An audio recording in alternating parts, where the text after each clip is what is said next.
First ಆಯ್ತು ರೀ ಹರಿಪ್ರಸಾದ್ ಅವರಿಗೆ ವಜಾ ಮಾಡಿ. ಏನಕ್ಕೆ? ಗವರ್ನರ್ ಹೋಗ್ತಾ ಇರ್ಬೇಕಾದ್ರೆ ನೀವು ನ್ಯಾಷನಲ್ ಅಡ್ಡ ಹಾಕೋದಲ್ಲ, ಫಿಸಿಕಲಿ ಎಸ್ ಬಂದಿದ್ರು. ಏನಂತ ಹೇಳಿದ್ರು? ನ್ಯಾಷನಲ್ ಆಂಥಮ್ ಓದ್ರಿ ಸರ್ ಅಂತ ಹೇಳಿದ್ರು. ಸಾರಿ, ನ್ಯಾಷನಲ್ ಸ್ಪೀಚ್ ಓದಿ ನ್ಯಾಷನಲ್ ಆಂಥಮ್ ಮುಗಿಸ್ಕೊಂಡು ಹೋಗಿ ಅನ್ನೋದು ತಪ್ಪ? ನೀವು ಅವ್ರಿಗೆ ಸಸ್ಪೆಂಡ್ ಮಾಡ್ತಾ ಇದ್ರೆ, ಹರಿಪ್ರಸಾದ್ ಅವರು ಗವರ್ನರಿಗೆ ಇನ್ಸಲ್ಟ್ ಮಾಡಿದಿರ ಅಂತ ಬಿಜೆಪಿ ಅವರು ಹರಿಪ್ರಸಾದ್ ಅವರಿಗೆ, ಶರತ್ ಬಚ್ಚೇಗೌಡರಿಗೆ ಸಸ್ಪೆಂಡ್ ಮಾಡಬೇಕು ಅಂತ ಹೇಳಿದ್ರೆ, ರಾಷ್ಟ್ರಗೀತೆಯನ್ನ ಅವಮಾನ ಮಾಡಿದಂತ ಗವರ್ನರಿಗೆ ಏನ್ ಮಾಡಬೇಕು? ಸಂವಿಧಾನದಲ್ಲಿ ಮಾನದಂಡ ಕ್ಲಿಯರ್ ಇದೆ, BNSS ನಲ್ಲಿ ಮಾನದಂಡ ಕ್ಲಿಯರ್ ಇದೆ.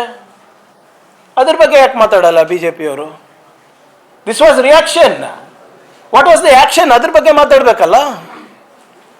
ಅದು ಮರ್ತೋಗ್ಬಿಟ್ಟಿದಾರ ಅವ್ರು. ಯಾಕೆ ಮುಂದೆ ಬಂದ್ರು? ಸ್ಪೀಚ್ ಓದಿ ಸ್ವಾಮಿ, ನ್ಯಾಷನಲ್ ಆಂಥಮ್ ಮುಗ್ದಿಲ್ಲ ಸ್ವಾಮಿ ಅಂತ ಹೇಳಿದ್ರು. ಅಲ್ಲಿ ಇವ್ರು ಹೇಳ್ತಾ ಇದ್ರು ನನಗೆ, ಅಲ್ಲಿ ಸಭಾಪತಿಗಳು ಹೇಳಿದ್ರಂತೆ ನ್ಯಾಷನಲ್ ಆಂಥಮ್ ಇದೆ ಅಂತ ಬಿಟ್ರಂತೆ ಅವರು. ರಾಷ್ಟ್ರಗೀತೆಯನ್ನ ಅವಮಾನ ಮಾಡಿದವರಿಗೆ ನೀವೇನು ಭಾರತ ರತ್ನ ಕೊಡ್ತೀರಾ? ಮಾನದಂಡ ಕ್ಲಿಯರ್ ಇದೆ, ವಜಾ ಆಗಲೇಬೇಕು. ಕಾನೂನು ಪ್ರಕಾರ ಕ್ರಮ ತಗೊಳ್ಳಿ. We will see. ನೋಡಿ, ಇದು ಕಾನೂನು ಸಚಿವರು ಇದನ್ನ ಪ್ರಸ್ತಾಪ ಮಾಡಿದ್ದಾರೆ. ಪ್ರಸ್ತಾಪ ಮಾಡಿದ್ಮೇಲೆ ಅದನ್ನ ಗಮನಕ್ಕೆ ನಮ್ಮ ಸ್ಪೀಕರ್ ಅವರು ತಗೊಂಡಿದ್ದಾರೆ.